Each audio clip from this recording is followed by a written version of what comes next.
Ассаламу алейкум. Сегодня мы остановимся на нескольких аятах 4 суры Корана. Сура называется Ан-Ниса, женщины. В этой суре 175 аятов. Аят 93. Бисмиллахир-рахманир-рахим. ومن يقتل مؤمنا متعمدا فجزاؤه جهنم خالدا فيها وغضب الله عليه ولعنه وأعد له عذابا عظيما. صدق الله العظيم. Перевод. А если кто убьет верующего умышленно, то воздаянием ему ад для вечного пребывания там. И разгневался Аллах на него, и проклял его, и уготовил ему великое наказание. Толкование и комментарии. Самым большим грехом в исламе считается убийство умышленное. В этом аяте Аллах проявил свой гнев убийцу перечислением нескольких форм своего гнева.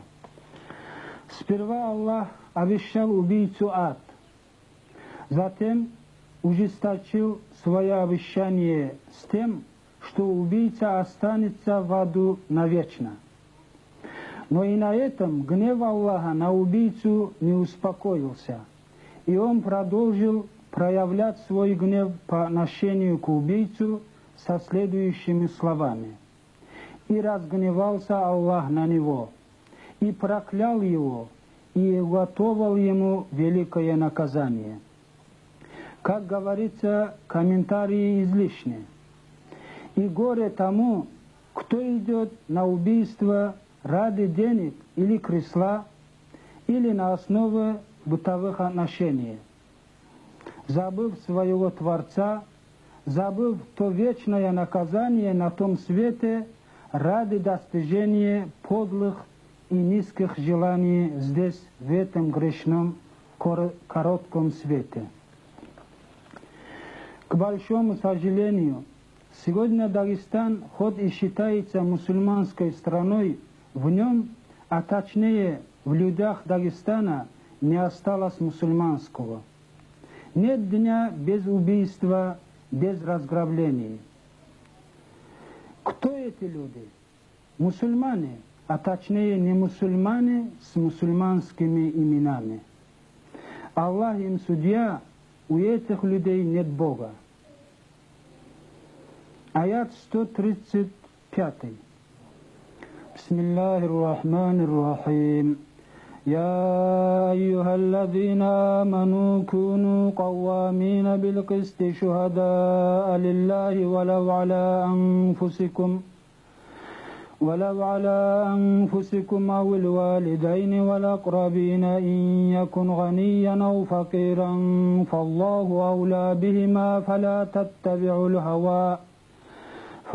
تتبعوا الهوى أن تعدلوا وإن تلوا أو تعرضوا فإن الله كان بما تعملون خبيرا. صدق الله العظيم. Перевод. О верующие, будьте стойки справедливости, свидетелями пред Аллахом, хотя бы и против самих себя, или родителей, или близких.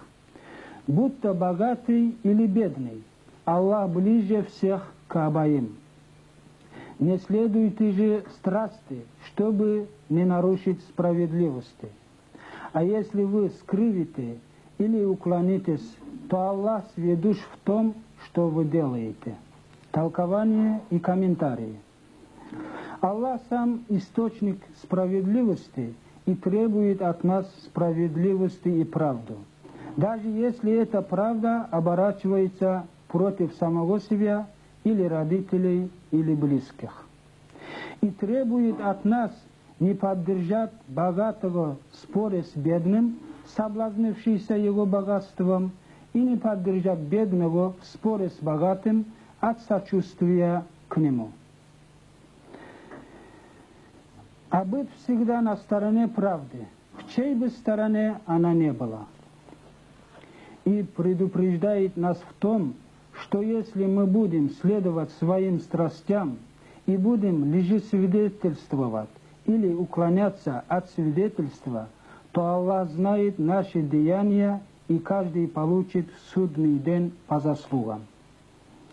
Думаю, здесь будет уместным рассказать вам один случай из жизни сподвижника Умара, ради Аллаху ан.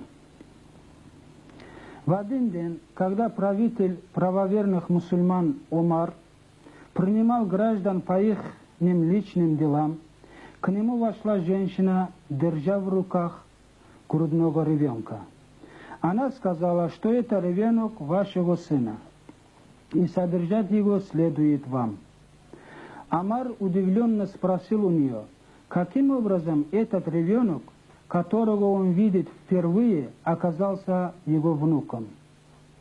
Женщина рассказала, как его сын изнасиловал ее. Услышав это, Амар быстро встал и направился домой. Дома он достал сына за обедом. Когда сын увидел отца разгневанного, испугавшись, уронил с руки куска хлеба. Отец, схватив за руку сына, потащил его к мечети. Увидев женщину с ребенком, сын Умара понял, в чем дело, и признался в содеянном. Тут же Амар приказал наказать его, ударив 100 палков в спину. Когда сын, не выдержав тяжесть этих ударов, собрался покинуть этот мир, Амар сказал ему: «Сын мой, ты очистился от греха твоего. Когда ты встретишься с пророком на том мире, то читай ему от меня салам и скажи, что Умар исполняет все предписания шариата». Сразу после этих слов сын скончался. Аяты 174 и 175. Бисмиллахир рахманир рахим. يا أيها الناس قد جاءكم برهان من ربكم وأنزلنا إليكم نورا مبينا فأما الذين آمنوا بالله واعتصموا به فسيدخلهم في رحمة منه وفضل ويهديهم إليه صراطا مستقيما. صدق الله العظيم. Перевод. О люди, к вам пришло доказательство от вашего Господа, и низвели мы вам ясный свет. И те, которые уверовали в Аллаха и держались за Него, их Он введет в свою милость и щедрость, и поведет их по пути к себе прямой дорогой. Толкование и комментарии.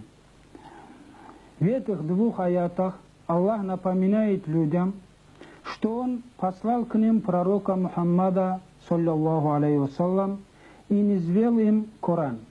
Под словом «доказательство» имеется в виду Мухаммад, саллаллаху алейхи вассалям, а под словом «ясный свет» имеется в виду Коран.